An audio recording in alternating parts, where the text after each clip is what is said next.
Арнама қош келдіңіз. Бүгін сіздермен етсіз бірақ өте дәмді болып шығатын фунчозаның рецептімен бөлісетін боламын. Ең алдымен арнама жазылып, қоңырауды басып қоюды ұмытпаңыз. Қажетті заттар тізімін описаниеге жазып қалдырамын. Ең алдымен шалғамды ұзыншақ етіп жіңішкелеп турап аламыз. Жартылай ащы қызыл бұрышты да солай жіңішке етіп турап шығамыз. Сарымсақты ұсақтап тураймыз.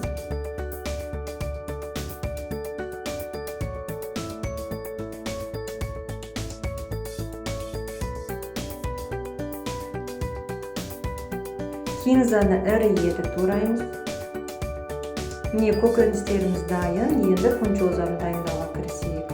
Ол үшін фунчозаның үстінен қайнап тұрған ыстық суды фунчоза толық батып тұратындай етіп құйып, бетін жауып 10 минутқа қалдырамыз.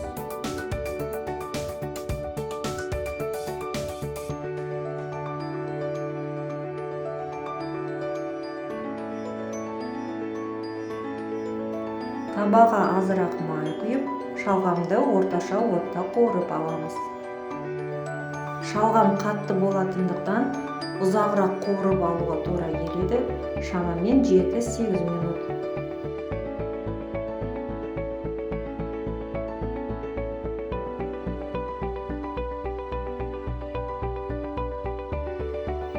Мен жарты шай қасық тұз салдым. Егер тұздырақ болғанын қаласаңыз, 1 шай қасық қоссаңыз болады.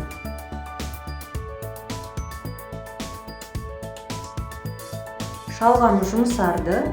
Енді қызыл бұрышты салып қуырамыз, шамамен 3-4 минут.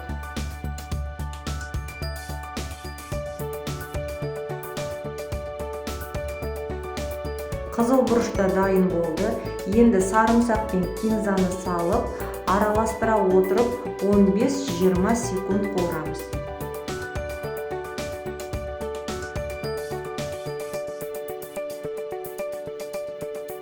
Дайын болған фунчозаны судан шығарамыз.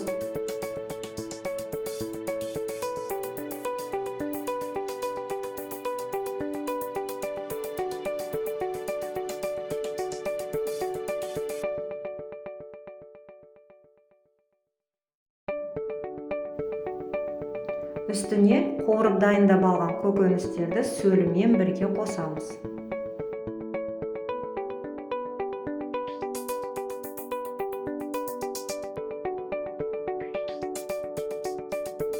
Екі ас қасық соя тұздығын құямыз.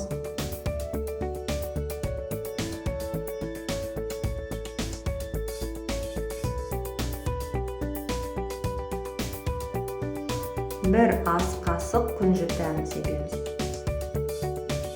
Жақсылап араластырамыз. Фунчоза салатын ыстық тамақ ретінде ұсынуға болады. Салатымыз ыстық болғандықтан қалақшаның көмегімен араластырып алған дұрыс.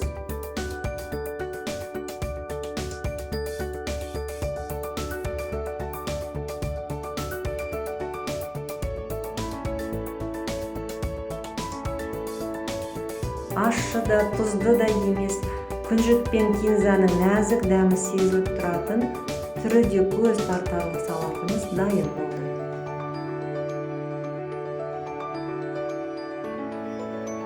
Міндетті түрде жасап көріңіз, астарыңыз дәмді болсын.